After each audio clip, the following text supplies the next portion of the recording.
Welcome to another episode of Off-World with David Eicher. I'm David Eicher, and this time we have another really intriguing guest and a friend, Pranvera Hyseni. And Pran, you have been involved in many astronomical activities, and we'll talk about all of them and your professional work that you're doing. And I think, you seem to be one of these people who has discovered when you don't need to sleep, you can get a tremendous amount of stuff done. Hi, Dave. Thank you so much for having me. It's great to see you. Great to see you, and we'll talk about everything, but let's go way back if we can. Now, tell us, because you grew up in Kosovo and you have started a real astronomical movement in Kosovo, which is one thing we'll get to and talk about. But let's talk about your early days. What got you interested in astronomy in the first place? Yeah, I am from the Republic of Kosovo. So when I was born, our country was really not a country yet. It was part of former Yugoslavia. So I was around 5 years old when Kosovo split from Yugoslavia and was entangled into a 2-year war, Yeah. from which I also lost family members. Hmm. But it was also right at that time when a solar eclipse was occurring and it was visible from Europe. And mind you, in Kosovo, it was just right off the war and nobody really paid attention what's happening in the sky. And you can't really blame people for that. But Yeah. I remember my grandfather, we lived in the village and that's where I was raised until I moved here to the States. He took a bucket and he filled it with water and he was trying to explain to me and my siblings what was happening because the eclipse was not total from Kosovo. It was 97% coverage. It was August 11 or something in 1999. So I just remember back then as a young child, it was really interesting because we could actually see the eclipse in the reflection of the water. And as someone so young to just grab my attention like that, so that was probably some of my first memories of being conscious as a person to be able to think. And ever since then, I was always curious about the sky, about what's out there. It made me kind of like wake up. So Mm. now when I think about astronomy, it has been part of my life ever since the moment I was basically conscious as a person on this planet. So that was a huge influence. But again, it's different loving and being curious about something, and it's a different thing having access to it. And unfortunately, I was in a country where access was non existent whatsoever because astronomy was not there. Again, we were not really a country yet. We became an independent republic in 2008 Mm-hmm. when I was in middle school, and I was always the student in the classroom where I had a special interest in physics, geography, biology, all the STEM sciences. And I tried to learn as much as I could about astronomy here and there. Although in Albanian literature, you cannot really find a lot of things to learn about planets and Mm-hmm. constellations and all that. And we really didn't have internet like computers. I think the first computer my family got was in 2012, Mm. which then helped me kinda learn English because I didn't speak English. Albanian is my first language. Mm-hmm. That's where basically things changed for me when having access to internet and I started using social media, although at a very young age, it kind of helped me just expand my horizon and meet new people who are also very passionate about astronomy from other countries. So I was using Google Translate to communicate with these people, and Wow. they saw this young girl, this young kid from Kosovo who really likes astronomy but has nothing accessible. So a person from the Balkans decided to donate me a small telescope in 2012. That Mm-hmm. was my first telescope. It was a 3-inch Newtonian, and ever since I got that telescope, my life literally changed. And Wow. I don't know, it just when I think about astronomy or when I think about myself, I cannot find a moment in my life where astronomy was not part of me. It Mm. was always there and it has made my life better. I don't know how my life would have have looked like if astronomy wasn't there for me. And you had that aha moment very, very early. It's something that Carl Sagan used to talk about. 99% of everyone is born, lives their life, and dies without realizing their place in the cosmos and how large it is and everything that exists out there. They're really mostly on a 2D Earth. So it was very fortunate, even though you had this terrible circumstances going on around you with the war and everything, that you had that moment of realization so early and found that passion for it so young, wasn't it? Yeah, that is true. And again, even now when I think about astronomy and just other people and why we don't have more people who are fascinated about astronomy, I sometimes don't get it. It's like you're living in an apartment and you have no desire to explore what's around you or who's your neighbor or what's around your city.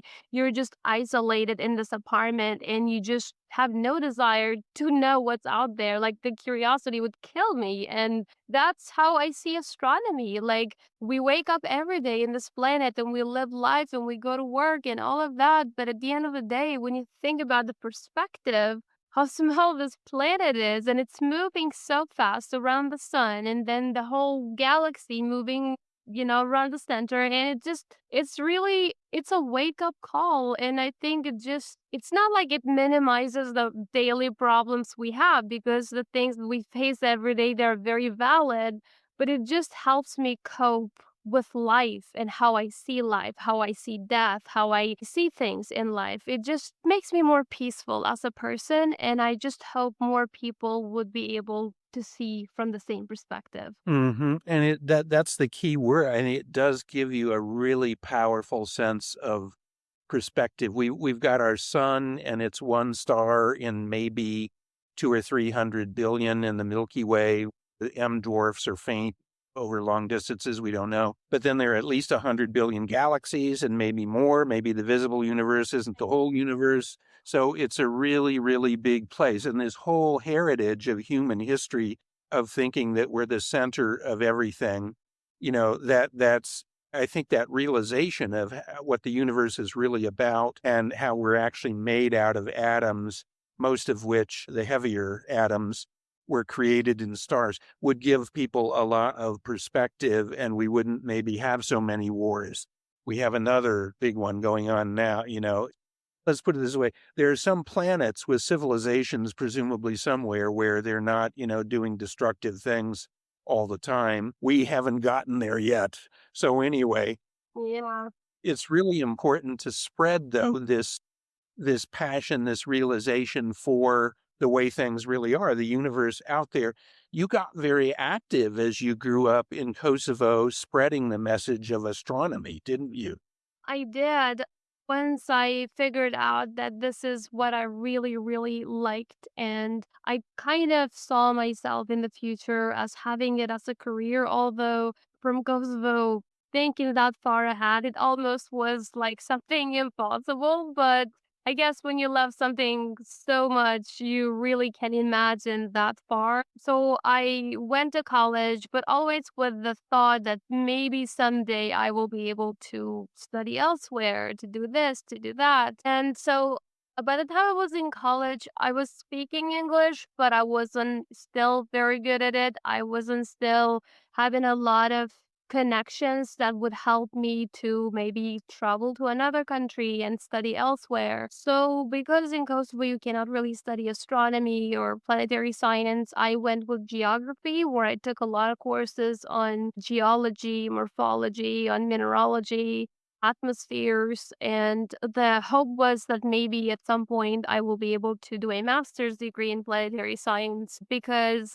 astronomy is big and it's really fascinating, but I've had this very specific fascinations with minor planets, with asteroids and comets and meteorites, and I really wanted to study that more. So that's what I was sort of preparing myself more to study geology and like composition of planets or asteroids. So when I was in Kosovo and I was going to college at the same time, I also was growing my network on social media, meeting more international astronomers. I discovered Celestron. I discovered people like Stephen Ramsden and Charlotte Bates Solar Astronomy Project who backed me up right away. Stephen, you know him. We've met with him many times. He's very, very, very supportive of astronomy and education in general and of young people. And he has backed me up for many, many years by funding and by sending equipment all the way to Kosovo. So he Mm, gave me access to things that, in other words, I would never be able to buy in Kosovo, and my family would never be able to afford them even elsewhere. mhm. So through Celestron and Skywatcher USA, Steven sent us really nice mounts, really nice telescopes and laptops and planetary cameras and pretty much anything that would enable you to be able to explore, to take some images, to kind of get your hands on into amateur astronomy. And once I had all these telescopes, and also in a very short time, I had just received my first telescope, and then I went to like, bam, all these tools. It was really unbelievable, but that also made me think like, hey, maybe it's time that we change something in Kosovo. Maybe doing a small group for astronomy wouldn't be a bad idea after all. So I founded Astronomy Outreach of Kosovo in 2015. So this was 3 years later after I received my first telescope. 15. The Yes, group got going. that Yeah, is yeah, correct. yeah. I was just in my first year of college, just right Yeah. up high school. I had my first telescope when I was in high school, and I started taking it to school, to science fair, just bringing the telescope there. And I didn't even have a solar filter, so we weren't even looking anything with a telescope. We were just looking at the telescope. Just like a cool instrument, and people had never seen a telescope. So, just explaining how reflecting telescopes work, how the mirrors reflect the light, and how you get the focus. And it was really interesting. And seeing the interest and how much people were fascinated seeing an instrument that had never been in Kosovo before. And know I had all of these other things at home. I was like, okay, it's time I do a nonprofit. So AOK is a registered nonprofit in Kosovo. And in that same year, right after like 15 days or so after I founded AOK, there was a solar eclipse happening again. And Good this is timing. I know, right? Thank you very much, solar system. Yeah. And at the time, I had three different solar telescopes that operated in different wavelengths. So I had hydrogen alpha, a calcium K, and a visible light telescope. Had thousands of solar glasses that Stephen Ramsden had provided. So I went on the news and I was like, hey, we have a solar eclipse. I was just a kid. And I'm gonna put all my telescopes in the city square, so come on by, let's see the eclipse. We're gonna give free solar glasses. And mind you, over 1,000 people showed up. Wow. Literally, my family had to hold hands around each other, around the telescopes to protect the telescopes because Wow. it was hard to maintain. Like, we had to call like police patrols to kind of push the crowd and keep people in order. It was that crowded. And I was like, holy cow, like that really blew up. So ever since then, and it was also that one event where I met a lot of other students, a lot of other professors of physics and geography who really were fascinated with the initiative. So they decided to join in AOK. And in a very short time, we grew pretty large as an organization in number. We went up to like 300 members within the first year. Wow, nice. And at the same time, when you have more people, it's also easier to organize events and to come up with new ideas and become more creative. Everybody has different skill set. And it was very, very nice the way we were working together. Most of us were students and none of us really worked. So we didn't really have a lot of funds. And this was a nonprofit organization. We didn't get a lot of funds, but still, somehow we managed to go all over Kosovo with our telescopes. Mind you, Kosovo, it's 2 hours. You can go from border to border, but We managed to visit pretty much every single school, every high school, the university, to go to every city in the public square and set up our telescopes and just give people a different view of something that they had never experienced in their life. Just people passing by and stopping and taking a look at Saturn's rings with their own eye, Mhm. looking at lunar craters and seeing something up close and seeing atmosphere, like clouds on another planet swirling. It just, that's not something you get to do every single day. So it really, really was something interesting that people got to experience, especially the younger generation. And it made me very happy to be able to do that because it was some sort of like connecting and also passing this message along that, hey, let's stop for a moment, let's look up, this is something really incredible happening out there that none of us is really aware of. And at the same time, AOK also became recognized internationally through social media.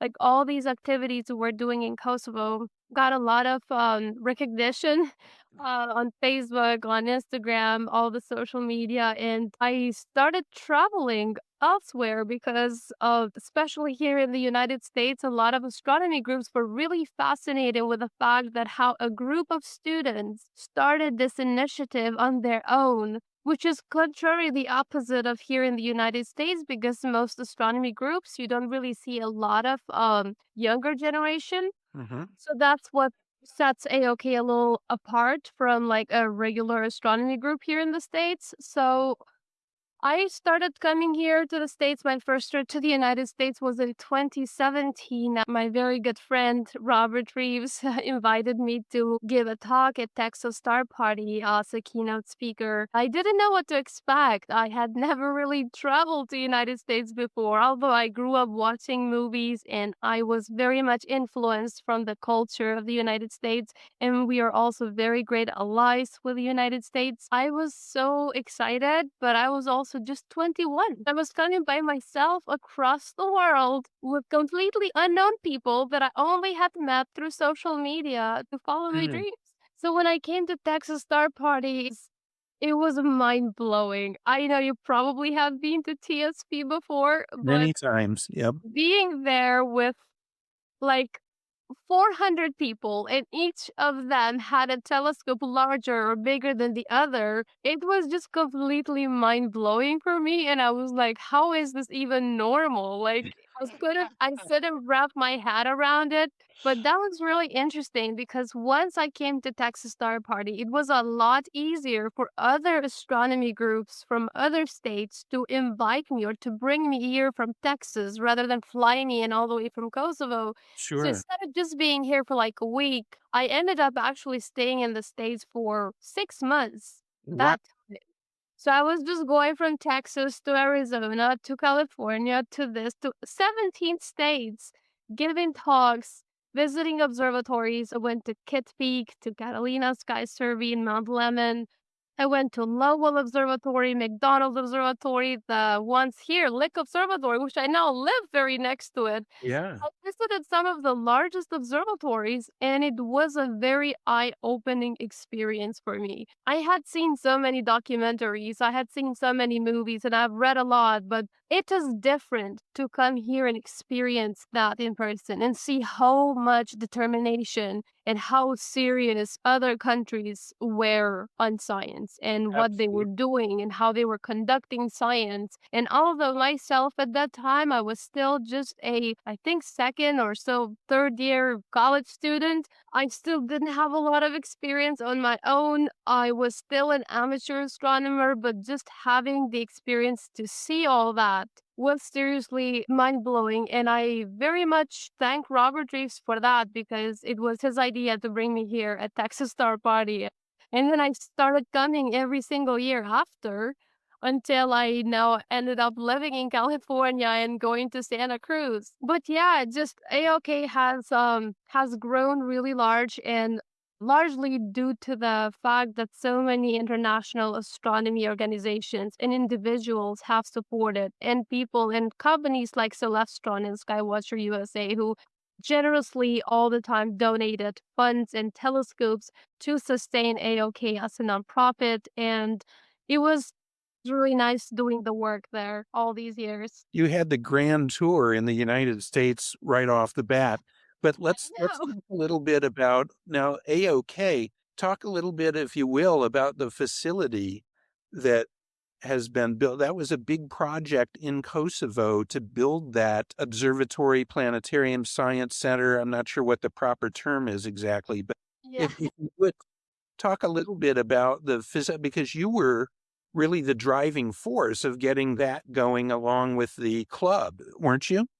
Yeah, after I had all these trips internationally, not just to the US, but Australia and Europe, and I noticed that every single country I traveled had at least a small facility dedicated to astronomy and science. I encountered individuals who had built their own observatories in their backyards, and they were conducting real time astrometry from their own telescopes. And I really wanted to make something like that in Kosovo.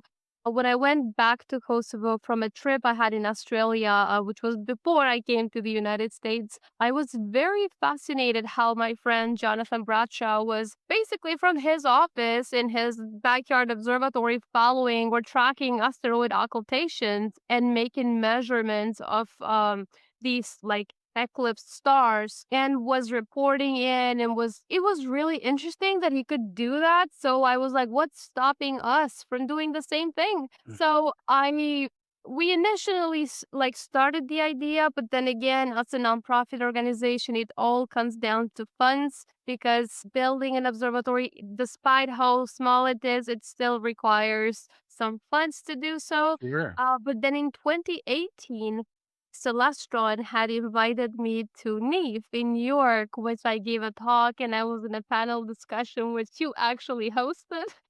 This And is the Northeast Astronomy Forum. that is Yeah, correct. yeah, yeah.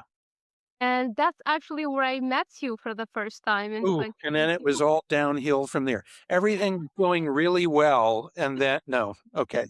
And so, right after I gave my presentation, I had presented the idea that we want to build an observatory. And I even showed like a sketch of a small dome and all that. But when I went to the main booth area, Corey Lee, the CEO of Celestron, approached me and we were talking about it. He said, if you guys build that observatory, we will donate you a C14, which, you know, Wow. it's a really good telescope. Yeah. And he even promised that if, you know, we will donate it and we will send the staff all the way to Kosovo, a team of experts to mount it and train you guys how to use it.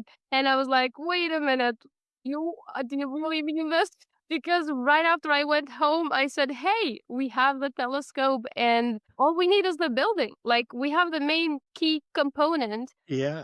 so we were trying to do anything in our capacity to be able to have the observatory, but also C14, it's not just a small telescope. That's a You big can do a lot with a yeah. C14.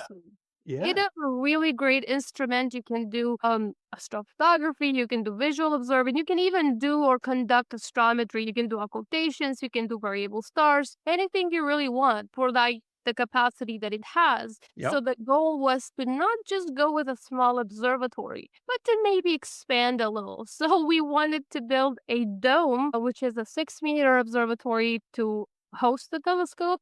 And then we said maybe we could add a planetarium dome, which is 9 meters in diameter. And then we also wanted to leave an area to have a control room for the telescope so that we can operate the telescope from downstairs. We could have an area where we can have interactive exhibitions for the public if they want to come and learn about astronomy. So it went from just having a single dome or a roll off roof into a full science center. So it was like the whole idea.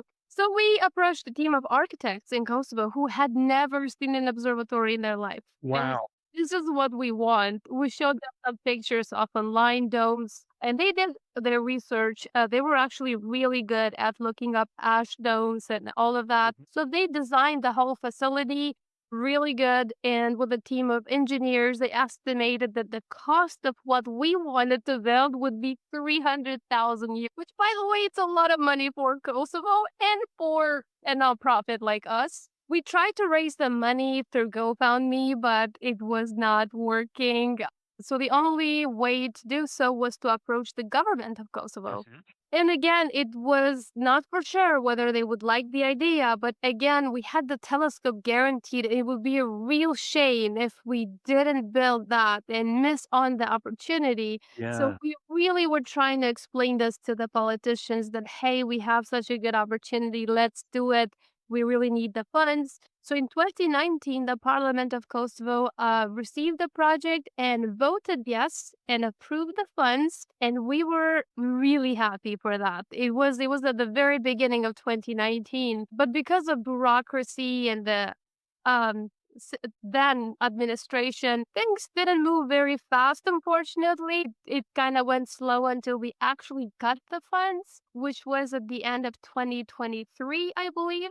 I think That that's pretty much always the way it works. Yeah. I know, and honestly, that was not a very good part of this whole journey Yeah. because it ended up coming to a point where I literally had to protest to get the funds released. Like, I Mm. have never protested in my life. I'm a pretty peaceful person, but when it comes to astronomy, I had to do it because certainly the funds were not being released, and it came to the point that it might have not ever have had happened. Yeah. So I organized with my team. We got the posters and we went in front of the government because it was the only weapon we could use against the government. Mhm. Was through media, through protests. So right after that, we literally got the money allocated, and the observatory, They were embarrassed enough to actually do what they said they were going to do. yeah, which is very, very interesting. But Can you imagine that? Yeah, yeah. I know. So it's like the Congress has approved the money, but like a much more smaller government facility, it's withholding it.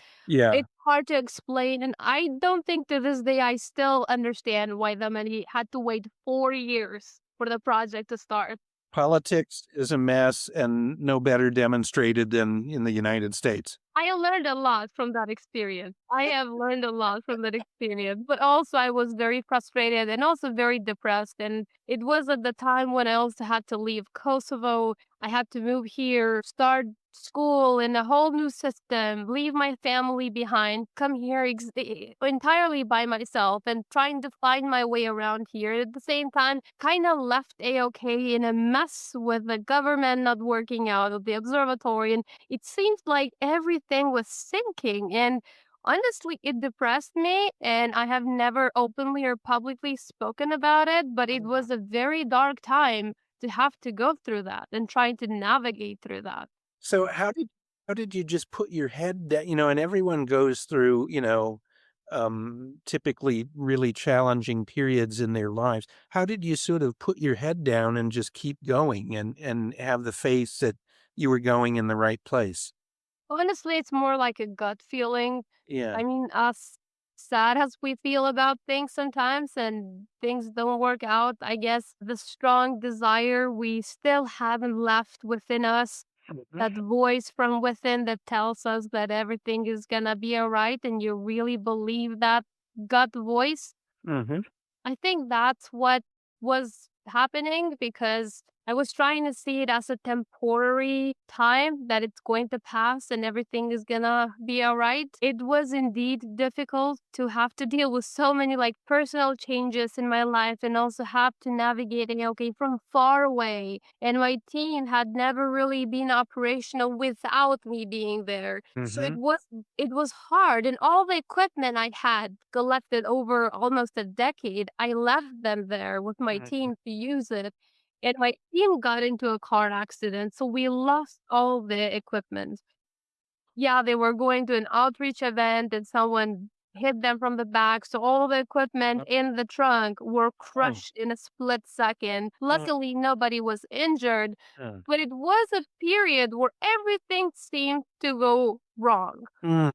But in 2023, finally, things started to seem to be moving again. So the government allocated the money. The construction project actually started. They contracted a construction company.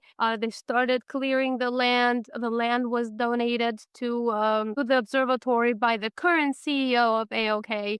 Mhm. so where we can build the building. And I was here when that started, and I was seeing the pictures, and I couldn't believe that, oh my God, is it really happening? I had to fly all the way to Kosovo to make sure that I'm seeing it is for real, because it Yeah. seems like unbelievable. All those years of planning and dreaming and then fighting, and it finally was happening. And the construction moved really fast. Like within 7 months, we Wow. built everything. And the most challenging part that I was really worried about was the actual dome of Mm. the observatory. A lot Sure. of people Always. Yeah. yeah, a lot of people ask me, why didn't we go with a roll-off roof? But this is the first observatory in Kosovo. I wanted it to Mm. be iconic, so of Yeah, course yeah. needed to have a dome. We couldn't buy one, so we had to manufacture one in Kosovo. Oh All my, really? yeah, everything is like you can rotate it 360 degrees. It has open shutters. It's motorized. It's not automated with a telescope. You still Yeah, have to manually move it where the telescope sure. is slewing, but it Sure. works and it is made in Kosovo. And that's a big deal. So that everything was like constructed, and then in 2024 after the building was complete. So that's what the government paid for the building. Everything that goes in the building, it was part of AOK to make it happen. Mhm. But eventually, once the observatory started to actually build it, and people saw that this is actually happening, a lot of individuals, a lot of companies wanted to also donate, wanted to support the project. So Celestron not only donated the C14 they promised, they donated a whole bunch of it, another C14, a second one. So we have two twins. They sent close to $100,000 worth of stuff to Kosovo. Wow. And That's that's like tremendous. yeah, sending the crew of experts to Kosovo. They flew them there. They put the telescopes in the pier. We had to drill the holes. Mhm. In fact, I have a picture in when the equipment first arrived in Kosovo, everything was empty white walls. And we Mhm. had all these boxes from Celestron and Skywatcher USA sitting there waiting for them, waiting for us to open them. Yeah, yeah, So yeah. imagine they sent so much stuff that I didn't even know what was in the boxes. We were opening boxes and finding a new telescope, a new mount. Like, oh, can you even imagine? It's like a kid in the candy store. That's a really good problem to have, as they said. I know. Um, no, Celestine has really, really done a lot. And then other individuals have donated. Jack Dunn, who the planetarium is also named after, has Yeah. donated the projector, the mirror, the computer, all the shows that actually we play in the planetarium and made it fully functional. Had Wow. Griffin donated the sound system all the way from the United States. Yeah. Michael Fleener donated the show, which is the main and became the core show for the planetarium's program in Kosovo. Yeah. It's called Firefalls for Asteroids, Mhm. which is my favorite, by the way. Yeah. And also just a lot of individuals just knew me through Facebook or Instagram, and they were like, "Hey, I want to donate a Saturn V rocket. I want to donate an inflatable planet or something that they could think could be useful to Sure. display the observatory."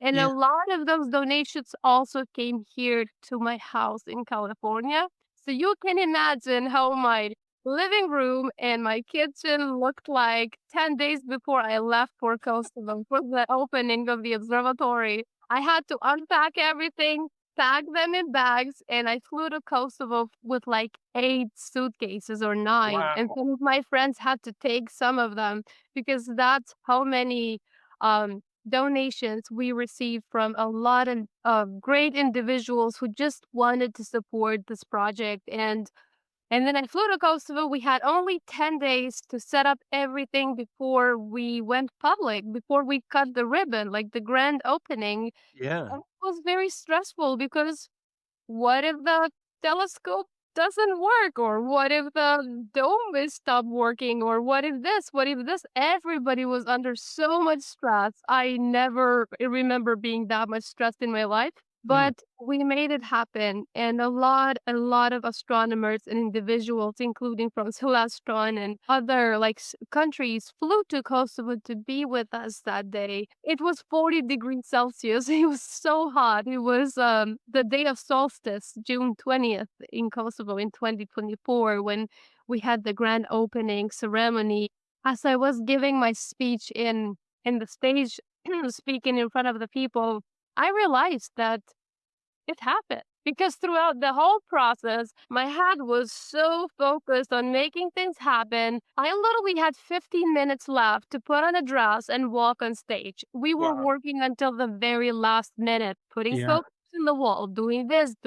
And I was involved in a lot of the things with the observatory, like trying to coordinate all the international guests, trying to coordinate the shipment with Celestron, trying to coordinate everything is happening in time. I designed all the posters that are currently in the walls of the observatory, and I'm not a graphic designer, so I had to go to a lot of museums around here, get ideas, and make it happen, and then go to Kosovo, make sure everything is being printed in time, whether the sizes are right. And it was very hectic, but when I was standing on that stage and I was looking at the observatory and people were right there from all over the world, it's like this happened. This dream that I had dreamed and envisioned in my head was sitting right in front of me. And it was very surreal. It was very, very emotional. And when I think about it, I feel very fulfilled. I know we did a great thing for Kosovo because now I wake up every morning and I look on my AOK page and I see schools going to visit the observatory every single day. We have 100 kids, 150 kids have night sessions where the public comes in and they use the C14, they use the solar telescopes we have. And it makes me really happy. Even though I am here now, I am in a totally different country. I have continued my life here. I'm working here. It's really nice to see that I left something behind and it's being used. Absolutely. And just imagine what this planet would be like if science center, observatories, planetaria were around the whole world like that. It's a first step in making a better world. And if, as again, going back to Sagan, if people understood the way things really are, the way the universe is, it would be a very different world. So you did an immense amount of good there, which will Thank go you. on and on and on and on forever. Now. And thank you for you being so supportive because again, since I met you in 2018, you have been very supportive, been my friend, and it's been really good to be your friend. And also, you've helped me get a lot of promotion here, and you have spoken about me many times, which has helped me and AOK get recognition. And And that was everything I've said has been good about you, okay? Scout's honor, okay? no, seriously, thank you. Yeah, of course. It's a pleasure to know you, and what a great story that is to get the observatory and science center going. Let's talk a little bit because you're also very involved professionally now. You mentioned comets, asteroids, meteorites, and so on, and your work with those. Let's talk about your professional work and where you are with that and where that's going. And, I have a whole there you can see a little bit of it, minerals behind me. That's But, cool. so collecting mineral, I was infected with a lot of things from my father, early on. And then, of course, from about age, you know, 12 to 25, care quite as much about, there's, discovering partying and, girls and all that stuff. But then that stuff seeps back into you, and the infection sticks, So, mineral collecting, which my father did years ago and got me into a little bit with other things, that's planetary science. That's how planets are formed. That's good stuff. That geology that you mentioned you were studying. So let's talk a little bit about what you're studying now.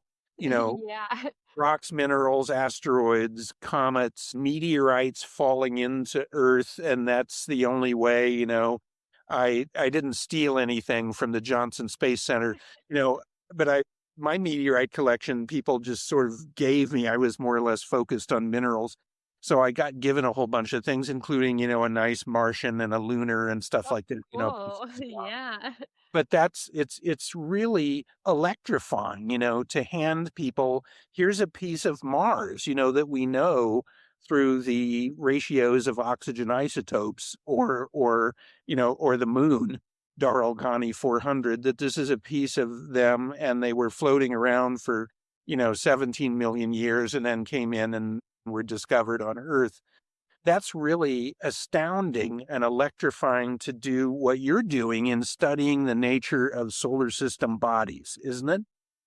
Yeah, I am currently a fourth year PhD student here at UC Santa Cruz, where I Yeah. also finished my master's. Yeah. So I specialize in trying to understand the fluid flow within early planetesimals.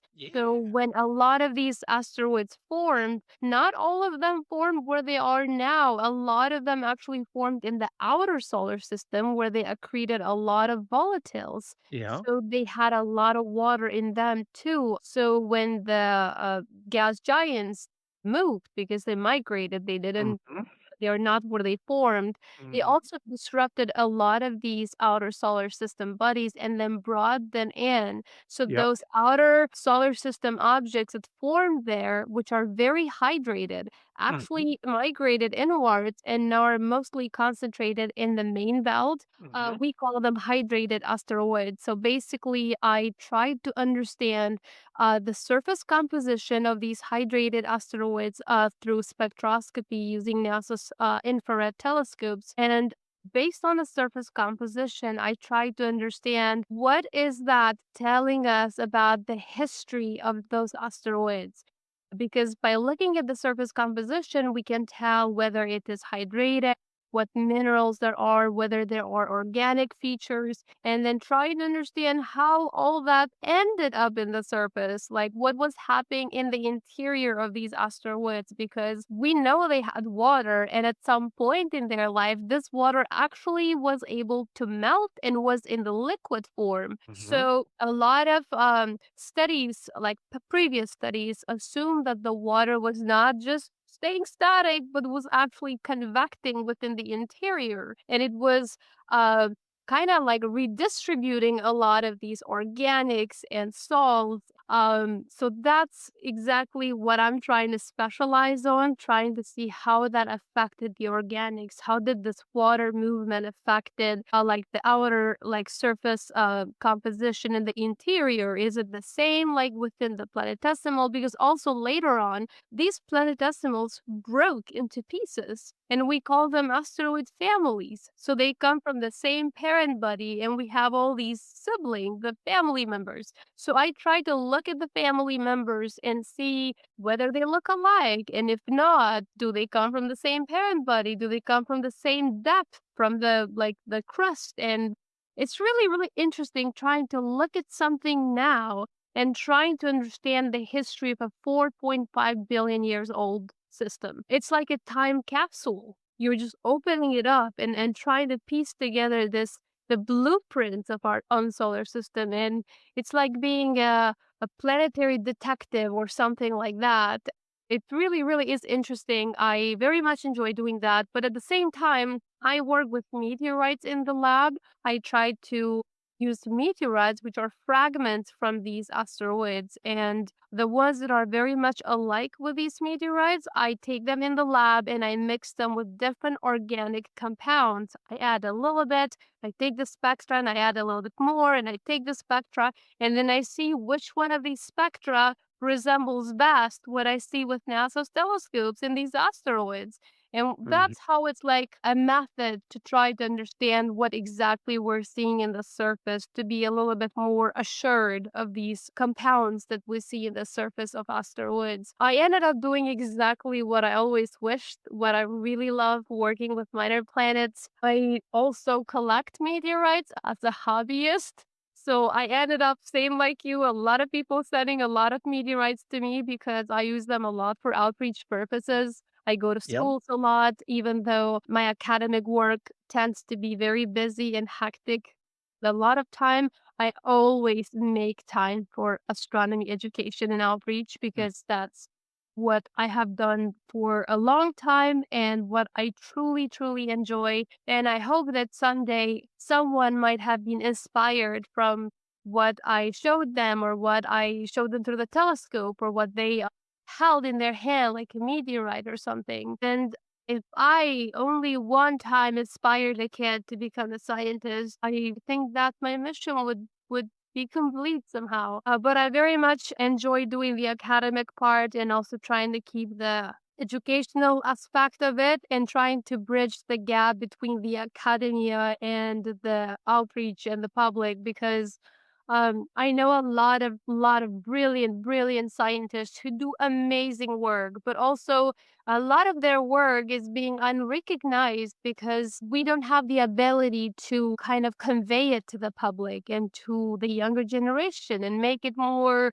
simple for like average people to understand. So I really try to whatever I do with my work to also make it to bring it to the public to make science not seem very complex because sometimes I think a lot of the younger generation is just scared of science and is scared of math because it's difficult. Physics is complicated, chemistry. I used to think the same. I swear, I used to think the same thing when I was in high school, and I don't think like that anymore. It's all how you're being taught and how you perceive things. And it's really not, nothing is unreachable. If you can do it, anyone can do it. If I can do it, anyone can do it. That's how I see it. So, yeah, that's what I basically do. And that sharing of information, that outreach, that inspiration, we'll never trace everything forward, the effects that, a young person has from seeing this stuff and seeing what results from it. But it's really, really important. And that ripple effect of spreading the interest in all this stuff will go down, geographically to different places and down through the ages, through time, and have a big effect. And with studying meteorites, we're really in kind of a golden age because for a long time it was very difficult to really know what the origins of meteorites were. And now there are quite a number of popular meteorites that are easy to get your mitts on if you'd like, for example, that are known to be pieces of, say, 4 Vesta. So the origins of some of these meteorites are quite well known now because of the chemical composition. That's really exciting to have a piece of Vesta or, a piece of the moon or Mars. But of course, most all meteorites are bits of asteroids. And that's it's really exciting to hold that in your hand and know that in the case at least of carbonaceous chondrites, many of them, that we're holding things that are older than Earth. That's really electrifying to young people to do that and to see that reaction, and reality in so many ways is much more interesting than a lot of the stuff that is on TV all the time, frankly, isn't it? Yeah. Yeah, that's really true. And technology has developed so much that allows us to do really, really advanced studies of these. I have a colleague, a former colleague here at UC Santa who was studying pre-solar grains in one of these meteorites. Like pre-solar grains are grains that were before the sun from the supernova. And based on those grains, she was able to determine what type of supernova Mm, that our solar system formed, and it blew my mind. I was like, "Oh my god." And she was using mass spectroscopy, and I was mhm. like, without this type of technology, we would have never been able to, like, see things like that or discover things like that. So, it's really nice to be able to live in the era of asteroid exploration because we also have so many space missions currently that are directed to asteroids. We have lived for a lot of decades exploring Mars, exploring Jupiter, the icy moons, Pluto, the gas giants, which don't get me wrong, it's really great, but it seems like asteroids don't get a lot of attention. It's like Mhm. they're like leftovers from the solar system. It's fine. Like, but now it's like we have a Psyche, we have Lucy mission, we have Bennu, or like Hayabusa, like we have sample returns from actual asteroids here. And even me as a student, as a grad student, can apply for samples of Bennu or Ryugu to study in the lab and do Yeah. my own research on actual samples we brought from space. And that is just crazy to think about. Like if I had thought I would be here 10 years ago, I would have never believed it. So it's very, very exciting to be able to have this opportunity, but I also want to let a lot of other young people know that they can have it even better. By the time they're in grad school, 10 years from now, we're gonna have like so many more missions, so many more like data and better technology, and things are gonna be so, so much more exciting. Think of the amazing things to come. If we think of the good old days as the 1980s or the 1960s or the 1920s, these are things from the origin of the solar system or before. We're talking about those were the good old days. That's a long time ago. So let me ask you this. So with all the things that you're doing and that you've done, where does Pran go from here? Where do you see the future of what you're doing and what's coming up in coming days and years for you because you've been so busy and so active in so many directions? Well, I still have a little bit of school left. I am still debating whether I'm gonna go for a postdoc position or not.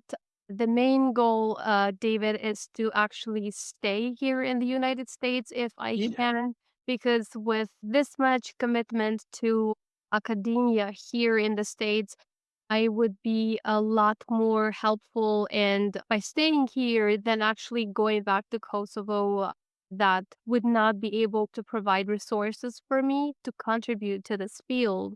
I see myself like my dream future, I could say like my dream for the future would be basically working on a space mission similar to OSIRIS-REx, studying samples from like different return missions. I really, really like when I see scientists, especially women, doing this work, and it's really inspiring. And I grew up watching like Jenny on TV from University of Arizona there in Tucson, and so many other astronomers. I grew up watching them, and they gave me some of the first ideas on like ideology about what planetary science is, and that was very inspiring. And um, I really would love to be able to do that. At the same time, I am very determined to keep up with my outreach and education to my fullest capacity as long as I can. Here in the States, I currently run Astronomy with Pran that I founded last year in September. And it's been really, really great to just visit schools here. I have only been doing this in Kosovo for a long time, but then coming here, I'm like living here now. So I really wanted to give it a try and see what I can do here and how much more I can expand and how many more lives I can impact. Yeah. So it's been going really well. There has been a huge interest from schools and educators and students. I have had such a great time visiting so many facilities around here. Celestron has been always so supportive. They're actually donating a telescope to every single school I visit and to the kids. Wow. Every single kid gets a telescope for free to the schools Wow. when they go, which is insane in general. Well, I've known you for a friend as a little while. I have absolutely no doubt that you have the energy to keep doing all that. There's no question about that. Thank you, Dave. You may be, discrediting the second law of thermodynamics, with the energy that you show toward everything. Okay. Wow, thank you. Now, where can people find out more about what you're doing and to connect with you on social media and so on to follow what you're doing and to get engaged with it? Yeah, basically, I am on social media, very active. You can find me on Facebook through my name. I have two Facebook accounts actually. I have one where I only post in my own language in Albania for my Kosovo Albania audience, and then one for here international audience. You can find me on TikTok, where I also do a lot of science content on Instagram. And yeah, it's very easy to find my contact also through the University of California in our Earth and Planetary Science department. If you would like to shoot me an email or just get in touch with me, I love connecting with people. And Excellent. Thank you so much, Pran, for being with me today. And I hope we'll see you active at all the amateur astronomy events doing. It's a Thank great you so much, noble Dave. Thank effort. you for always supporting me. And it's such a great pleasure to be here on your podcast and this show. So, yeah, looking forward to seeing you in future events. Excellent. Thank you so much, Pran. Thanks for joining us on Off-World with David Eicher. Pran has been our great, spectacular guest today, and we'll see you next time. Take care.